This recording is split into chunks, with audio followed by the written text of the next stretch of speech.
Assalamualaikum warahmatullahi wabarakatuh. Oke, kali ini saya akan membahas sedikit tentang jiwa dan badan manusia yang termasuk dalam materi filsafat manusia. Nah, sebelumnya kita harus mengetahui dulu apa yang dinamakan jiwa dan apa yang dinamakan badan.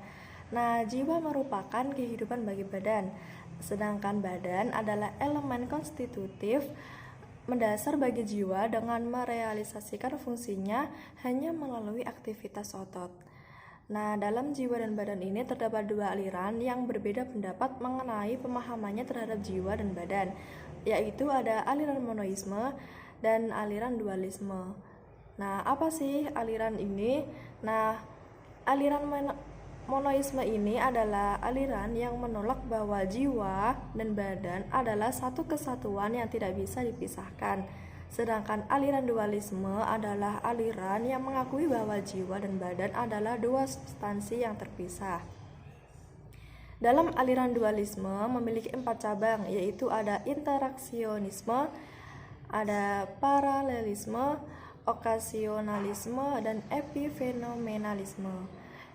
Yang disebut interaksionisme ini adalah memfokuskan diri pada hubungan timbal balik antara badan dan jiwa. Kalau paralelisme adalah hubungan antara peristiwa mental dan peristiwa fisik bisa terjadi hanya karena campur tangan Tuhan. Yang ketiga ada okasionalisme, yaitu menyejajarkan kejadian ragawi terdapat di alam dan sistem kejadian kejiwaan terdapat dalam jiwa manusia itu. Keduanya tidak terdapat hubungan sebab akibat, namun keduanya berjalan secara bersamaan.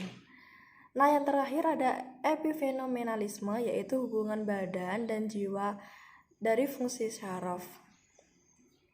Nah, pengertian yang lebih mendetail adalah badan merupakan bagian elemen mendasar dari pembentuk pribadi manusia. Nah, badan ini adalah dimensi manusia yang paling nyata. Dalam pandangan tradisional, badan hanya dilihat sebagai kumpulan sel bagi entitas material yang membentuk suatu makhluk.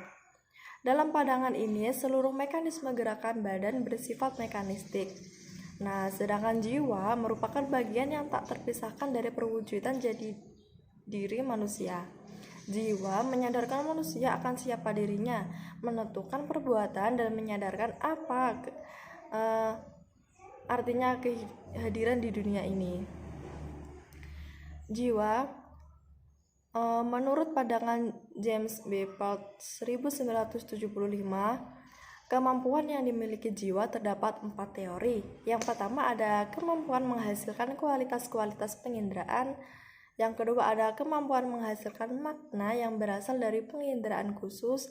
Yang ketiga ada kemampuan memberikan tanggapan terhadap hasil-hasil penginderaan dan makna dengan jalan merasakan, berkehendak, dan berusaha. Yang keempat ada kemampuan memberikan tanggapan terhadap proses-proses yang terjadi dalam pikiran demi kebaikan. Nah, ada kesadaran jiwa atau yang sering disebut dengan bawah sadar atau subconscious adalah kesadaran yang jauh lebih tinggi daripada kesadaran fisik.